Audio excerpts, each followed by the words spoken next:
In this tutorial, we look at adding well, we have the login control, but we're going to add what we'll call a login status control. What we want to do is make it possible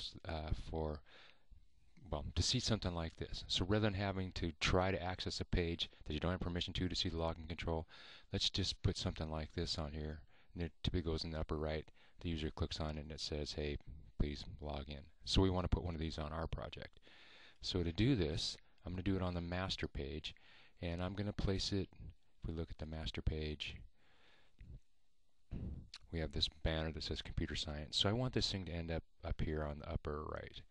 So I'm going to go to the source, and in here just before this banner, our computer science banner, I'm going to go and get my toolbars back.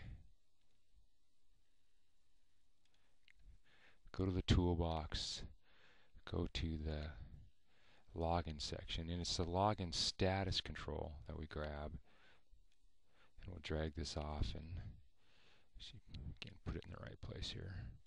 So I'm going to put it here, and then in design view you notice it's over here on the left. I want it to be over here on the upper right. And so here's some more HTML and CSS that you might need to know. But I'm just going to put a div around this.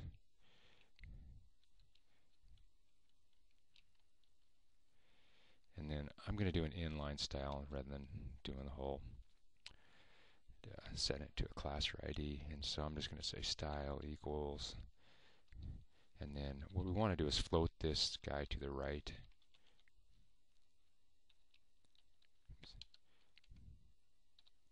And what that's going to do is float them over to the right hand border. So now if we run one of our pages, let's open up default. When we run this, we see the login over on the right. So again, on their layout here, we haven't set a width, but when we click on this, hops us immediately to the login page. If we do log in,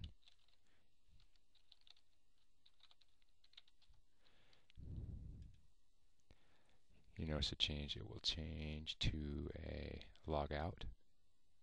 So, and again, the trick to doing that is, most of the work here is on the master page, just putting this login status control on.